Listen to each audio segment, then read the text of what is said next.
I'm going to give you a few tips that are going to help you increase your gains in the dumbbell flies and decrease your chances of injury coming up. All right, so what's going on? I'm here in my own personal gym, about to do a workout. I'm warming up, getting ready to start my first set in this dumbbell flies. And I said, what better opportunity than to provide my community with a few tips that I use myself to not only help me increase gains, muscle intensity, but also decrease injury, all right? Which is most important when it comes to any exercise routine. You want to try to decrease injury because that's not what we're doing it for. We're trying to increase our gains and increase our health and fitness overall capacity.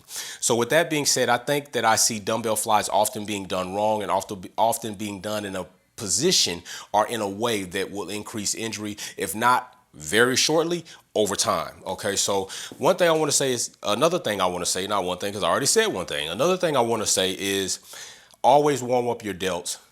Period. All right. It doesn't even matter if I'm doing leg day. I warm up my delts. The shoulders and the knees are two areas that are prone to injury when it comes to lifting weights or doing sports, period.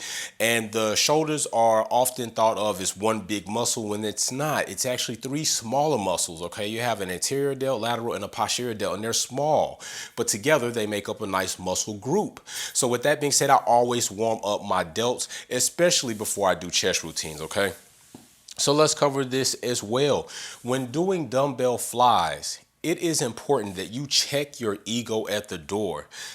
Overloading them with excessive amount of weight is not the best thing, and it also won't guarantee you the greatest gains, but it can probably assure you that you'll have injury. So you're going to probably be shocked about this, but I use 12 pounds when I start my first set. 12 pounds, 20 reps. What I'm focusing on is my range of motion. I'm focusing on my mind-muscle connection, where the contraction needs to be. I can do dumbbell flies without dumbbells. Therefore, they're not dumbbell flies, they're just flies. And I will get good muscle intensity and concentration because I'm focused on contracting the pectoral muscles. So let's start with a few tips. And one that's weird is I use a heel planted. Okay, so I don't have my full foot on the ground like so. I'll have my heel planted in the ground, therefore taking away, because a lot of times if you see people, they'll have their feet on the ground and their feet start moving, all right, because they're on the balls of their feet, and it feels like you want to try to get resituated, trying to get replanted. So what I do is I focus on digging my heel in and keeping it there. Therefore, I spend less time trying to focus on foot placement and where my toes are going, all right? So I'll do that. So I'll lay down first, get nice and planted, get in my heels, get comfortable, everything's situated. Now I want the weight in my upper back area, and I don't want to be overly arched, but you should have a nice little gap in there between the bench and your lower lumbar, placing your chest up. You want your chest upward. I'll start from here and see where I'm going to position, and then I'll get my chest up, protract my shoulders back, pinning them on the bench, and then I'm going to spread the chest, keeping this angle in here. And when I come up, I'm going to contract the chest, squeezing it. Come back out, spread the chest, contract the chest, squeezing it. That's where my focus is. Just adding weight to that move increases the intensity. Now, if I get to a certain weight and I lose that form, I'm quickly coming back down, all right? Because one, not have I now increased my chance of injury, but I've also taken some of the pressure out of the primary mover, which is the chest, and put it in other recruiting muscle groups, which is majority going to be the delt secondary there. And I don't want to put a lot of pressure on that front delt like that, all right? So these 40s, no go. 12 pounds.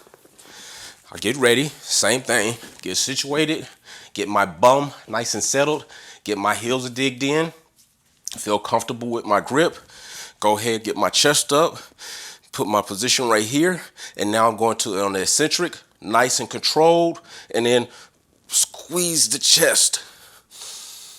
Look at my arms, squeeze the chest. My elbows, I keep that slight bend there, squeeze the chest. Come back out, spread the chest, squeeze the chest. Back out. Spread, squeeze the chest, spread, squeeze the chest. Often, try to keep yourself from looking down at your chest. We are very vain. Look up, keep that chin out of the chest, squeeze it. Pressure still in my upper back.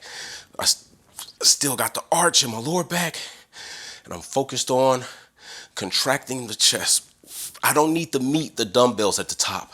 I don't need to do this. Okay, a lot of people focus on this and they're just clapping and going, that momentum. Really no contraction at the top of the concentric and very small contraction on eccentric because they're just letting the weight come down, which also creates that hard pressure at that stop point on the delt and the joints. So I'm working both ways here, okay? I wanna get up here, slow on the eccentric, stop, squeeze the chest up top, come back down, controlled. Squeeze the chest up top. Now, one tip here is if you have a half or a full rack, you can use your pins as safety stops. And that's what I do sometimes, especially as I increase in weight, I'll use them as safety stops. So like when I'm messing around with the 40s, all right, and I'm gonna do 40 pounds, I use these as safety stops to keep my arm from going past a certain point where I know I'm redlining.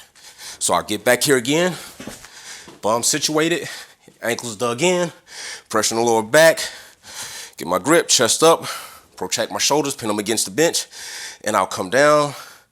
And right there, I meet those stops if I ever come down that far. Squeeze the chest.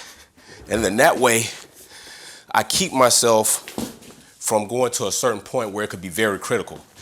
I don't often do the 40s, maybe 1 or 2 sets, all right, just to get that overload, but I know I can control it, limit my chances of injury, increasing my gains, and I can manage form for a few reps. That's what I want. And then I'll come back down to the 20s. All right, start with 12s, 15s, 20s, 25, couple of sets of 40, come back down to 20s, kick my reps back up to 20 reps, 2 more sets, all right? So listen, there go a few of the tips I utilize. Of course, there are more. I'll make more videos like this during my workouts every now and then, but right now, I hope that helped. I hope you subscribe. I hope you keep coming back. If you're new, welcome to the channel. I'm about to go ahead and get my workout in. That's enough. All right, like I always say, let's build together. Be safe. Peace.